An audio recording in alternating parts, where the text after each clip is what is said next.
ಇನ್ನು ಹಾಸನ ಭಾಗದ ಸ್ಟೋರಿ ನೋಡೋಣ. ಇಲ್ಲಿ ಗ್ರಾಮ ಪಂಚಾಯಿತಿ ಚುನಾವಣೆ ಮೀಸಲಾತಿ ನಿಗದಿಗೆ ಜಟಾಪಟಿ ಶುರುವಾಗಿದೆ. ಇಲ್ಲಿ ಮಾಜಿ ಸಚಿವ ಎಚ್.ಡಿ. ರೇವಣ್ಣ ಅವರ ವಿರುದ್ಧ ಡಿಸಿ ಲತಾ ಕುಮಾರಿ ಅವರು ಗರಂ ಆಗಿದ್ದಾರೆ. ಏನಕ್ಕಾಗಿ ಏನಾಯ್ತು ಅಲ್ಲಿ ಡೀಟೇಲ್ಸ್ ಬರ್ತಾ ಇದೆ. ಗ್ರಾಮ ಪಂಚಾಯಿತಿ ಚುನಾವಣೆ ಮೀಸಲಾತಿ ನಿಗದಿ ಮಾಡೋದರ ಬಗ್ಗೆ ಜಟಾಪಟಿ.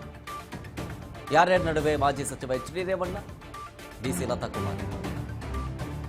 ಏನ್ ಆರೋಪ, ಏನ್ ಗರಮ್ಮು ಅಂತಂದ್ರೆ, ನನ್ನನ್ನು ಮಾನಸಿಕವಾಗಿ ದುರ್ಬಲಗೊಳಿಸೋದಕ್ಕೆ ಸಾಧ್ಯನೇ ಇಲ್ಲ.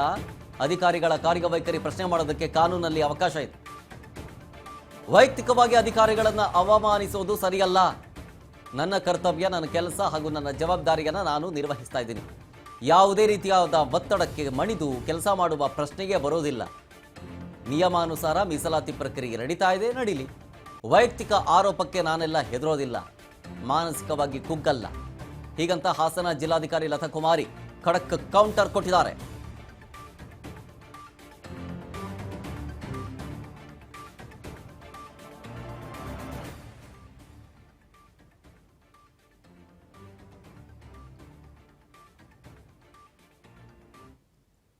ಮಾಡಬೇಕಾಗ್ತದೆ. ಯಾಕಂದ್ರೆ ಅವರು ಜನಪ್ರತಿನಿಧಿಗಳು ಇರ್ತಾರೆ ನೋಡಿ, ಅವರದೇ ಆದ ಗೌರವ ಇದೆ. ನಾವು ಅವರಿಗೆ ಆ ಗೌರವವನ್ನ ಮೀರಿ ನಾವು ಕೆಲಸ ಮಾಡ್ಲಿಕ್ಕೆ ಮಾಡಲ್ಲ. ಬಟ್ ನಾವು ಕೆಲಸ ಮಾಡೋದು ಕಾನೂನು ಅದು ಬಹುಶಃ ಇದು ಸಮಾಜದ ಕನ್ನಡಿ ಇರಬಹುದು ಅನ್ಸುತ್ತೆ. ಇವರು ನೇರವಾಗಿ ಅದು ಸಾರ್ವಜನಿಕ ವೇದಿಕೆಯಲ್ಲಿ ಮಾತಾಡಿದ್ದಾರೆ ಅಷ್ಟೇ. ಸೊ ಹಾಗಾಗಿ ನಾನು ಕೋರ್ಕೊಳ್ಳೋದು ಇಷ್ಟೇ, ಒಂದು ಸಹಿಷ್ಣುತೆ ಒಂದು ನೋಡಿ. ಅದಕ್ಕೆ ಅವರು, ನಾನು ಹೇಳ್ತಾ ಇದ್ದೇನೆ, ತಪ್ಪು ಮಾಡಿದ್ರೆ ಅದನ್ನ ಖಂಡಿಸುವ ಅಧಿಕಾರ ಎಲ್ಲರಿಗೂ ಉಂಟು. ಅವರು ಅದಕ್ಕೆ ಶಾಸಕರೇ ಆಗಿರ್ಬೇಕು ಅಂತಿಲ್ಲ, ಎಲ್ಲರಿಗೂ ಅವಕಾಶ ಇದೆ. ಸೊ ಬಟ್ ನಾನು ಕೋರ್ಕೊಳ್ಳೋದು, ನಾವು ಏನಾದರೂ ಕಾನೂನು ಮೀರಿ ಅಥವಾ ಕಾನೂನಿನ ಚೌಕಟ್ಟನ್ನು ಹೊರತುಪಡಿಸಿ ಅಥವಾ ತಪ್ಪು ಮಾಡಿದ್ದು ಕಂಡು ಬಂದರೆ ದಯವಿಟ್ಟು ನಮಗೆ ಹೇಳ್ತೀರಿ. ನಾವು ಏನು ಹೇಳ್ದಿದ್ರು ಅದನ್ನು ಖಂಡಿತ ಹೊರಗಡೆ ಅವರು ಹೇಳ್ತಾರೆ, ವ್ಯಕ್ತಪಡಿಸ್ತಾರೆ. ಬಟ್ ನಿಯಮಾನುಸಾರ ಕೆಲಸ ಮಾಡಲಿಕ್ಕೆ ನಿರ್ದೇಶನ ಕೊಡ್ತಾರೆ, ಮಾರ್ಗದರ್ಶನ ಕೊಡ್ತಾರೆ. ದಯವಿಟ್ಟು ಅದನ್ನು ನಾವು ಸ್ವೀಕಾರ ಮಾಡ್ತೇವೆ.